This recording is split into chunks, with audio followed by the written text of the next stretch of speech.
Hey guys, it's TechMaster56, and this is the review of the iPhone 7 Plus in 2017. So this device here is the iPhone 7 Plus Matte Black.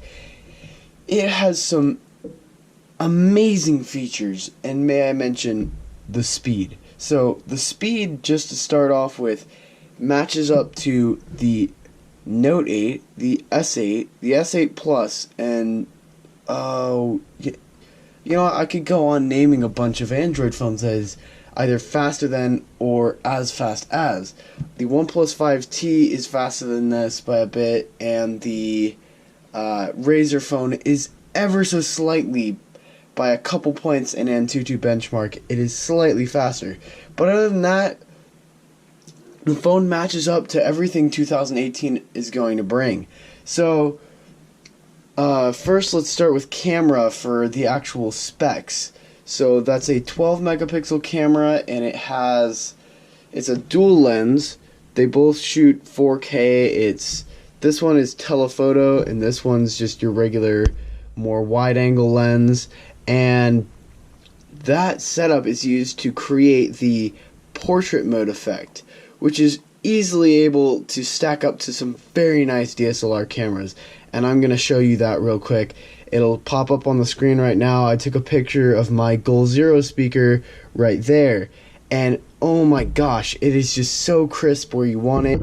And the bokeh blur is just absolutely amazing.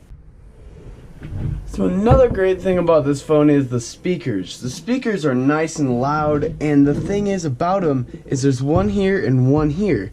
So it uses the earpiece obviously and the bottom speaker, which creates a stereo effect, which is very nice for watching videos and things. And so I'll just play some music real quick, try to give you a feel. I'm pretty sure this is running a dual mic setup, so if you're watching it on an iPhone 7 or above or on headphones, you might actually get a stereo effect out of this. I'm not positive though. So I'm going to play a part of Ongoing Thing by 20SYL. Great song.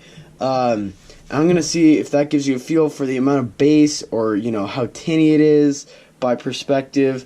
Listen to on headphones if you want, you know, the best kind of idea of what I'm hearing, you know, actually having the phone. All night, all month, all year, for my whole entire life. Who you know got a home, but seem to live on the road, looking like a black gypsy in a caravan of crows. Music for the people, I used to rap on the train. Now I rap on the stage and I'm... So I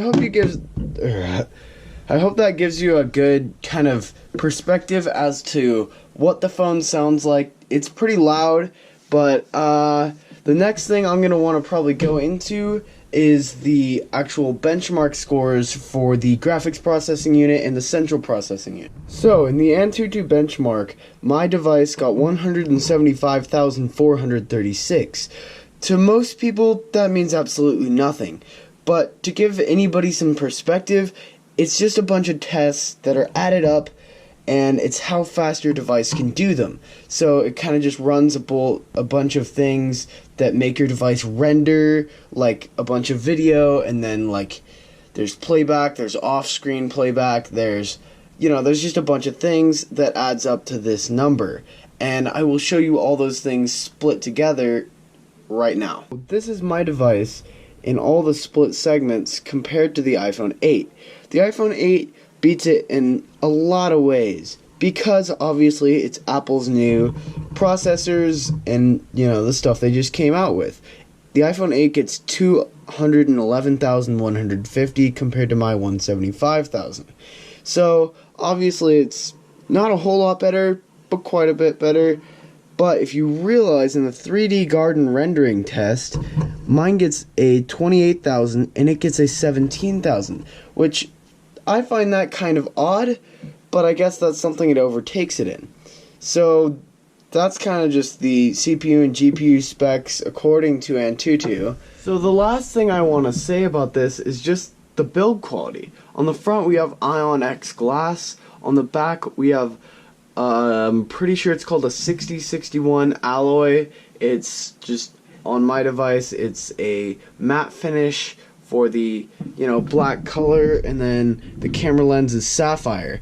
So it's just overall a really nice feeling phone. It has a good weight to it, and then just on top of that, what I think is an advantage, like I said, over the iPhone 8 is just the factor that this is metal. You can't shatter metal unlike glass on the iPhone 8. I mean, the iPhone 8 is more scratch resistant, but if you drop this thing off, I'm assuming somewhere around like a 4 or 5 foot height, sometimes I've heard the iPhone 8 will crack, and this definitely won't. So the significantly less amount of money that this is compared to the iPhone 8, I think it is a way better phone. So drop a comment down below what you would get, and for now, thanks for watching.